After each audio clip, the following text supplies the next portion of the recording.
Caernarfon Castle stands tall against the Welsh landscape, its ancient stone walls draped in the shadow of history. The fortress, built in the 13th century by Edward I, looms like a jagged tooth in the rugged hills of Gwynedd. It has witnessed centuries of bloodshed, betrayal, and suffering, and to this day, its very stones seem to hold the echoes of those who once walked its halls. But there is something else, something that goes beyond the physical and the historical. Visitors to Caernarfon Castle often speak of an unsettling presence, a feeling that the air grows thick with the weight of unseen eyes. The once proud fortress now stands as a monument not only to England's dominance over Wales, but to the tragic ghost of a past that refuses to die. It's as if the castle itself is alive, its ancient stones forever holding the souls of the dead within their cold grasp. The town of Caernarfon, with its narrow streets and ancient buildings, shares in the castle's burden. Throughout the centuries, this town has been the site of countless deaths, from the execution of the Druids to the brutal battles of the Civil War. Each stone in the town, each cobbled street, seems to whisper the past. But none of these whispers are as chilling as those that drift from the castle. For centuries, the ghostly figures of English soldiers have been said to patrol the castle's walls, their spectral forms moving to the dim corridors and ramparts. Some say they still guard the fortress against the Welsh, an eternal watch to maintain the bloody legacy of English conquest. And among the spirits that roam these haunted halls, there's one presence that stands out, the blue misty figure of a woman, drifting silently across the courtyard. She appears on foggy nights, her pale, transparent form moving with an eerie grace. Who is she? What tragedy has bound her to this forsaken place? Long before the castle was built, the land upon which it stands was sacred to the Druids. In the mist-covered hills of Wales, where the ancient forest gave way to sweeping green meadows, the Druids performed their dark rites. They believed the land was alive, imbued with a power far greater than that of man, a power that could heal or destroy, depending on how it was treated. The Druids' rituals, often performed under the full moon, were said to draw down the power of the gods, to summon spirits from the other side. These rites were carried out in secret, deep in the forest, away from the prying eyes of the invading Romans and later, the English. But the Druids were not easily silenced, and their influence on the land would leave a lasting mark on the castle and the town that would rise from it. When Edward I arrived with his army, determined to crush the rebellious Welsh and cement his rule over the land, he did not understand the true power that lay beneath his feet. But the Druids did. They had long known that bloodshed would stain this place, and that their ancient spirits would never be silenced. As the castle was constructed, the Druids cursed the land, invoking ancient gods of vengeance to guard their sacred ground. It is said that even now, the echoes of those cursed rituals could be felt in the stillness of the night. The groaning, the moaning, the strange whispers that swirl around the castle walls are not the sounds of wind or the creaking of old timbers. No, they're the voices of the Druids, forever bound to this land, forever seeking retribution against the invaders who dare desecrate their holy ground. And perhaps it is the Druids' wrath that has caused the blue misty woman to appear. Some believe she is a spirit of the Druids, a guardian of their sacred rites, wandering the castle in search of the ones who had disturbed the balance of the earth. The English soldiers, too, have left their mark on Caernarfon Castle. The castle was meant to be a symbol of English dominance, an impregnable fortress from which Edward I could suppress any Welsh uprisings. But the soldiers who guarded this castle were not mere men.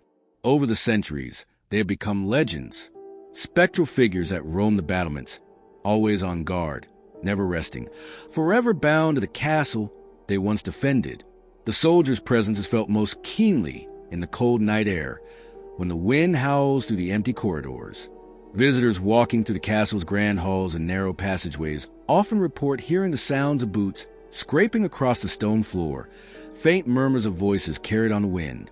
At first, they think it's nothing, the wind, perhaps, or the creaking of the castle's ancient beams. But when they turn the corner, no one is there. Some say the soldiers appear in the courtyard, standing still as statues, their faces hidden in the shadows of their helmets. Others claim to have seen them patrolling the walls, their phantom forms drifting through the fog like sentinels of the past. Their presence is both reassuring and terrifying, a reminder that the castle was built for war and that the blood of many has been spilled here. But who are these soldiers? Are they the spirits of men who fought and died in the name of English conquest? Or are they merely echoes of the past, doomed to relive their final moments for eternity? The truth remains a mystery. The Civil War of the 17th century left its scars not only on the land, but on the people who lived through it. Caernarfon was no exception. The conflict between the royalists and parliamentarians led to untold suffering in the region, and many were executed, hung from the gallows, as a warning to others. The bloodshed during this time is said to have stained the very stones of the town, leaving an imprint of death that cannot be washed away.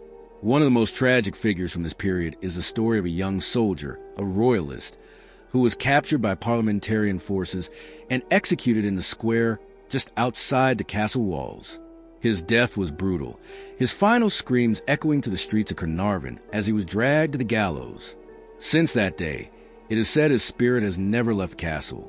Visitors have reported hearing the sound of heavy boots marching in the night, followed by the unmistakable creak of a rope stretching tight.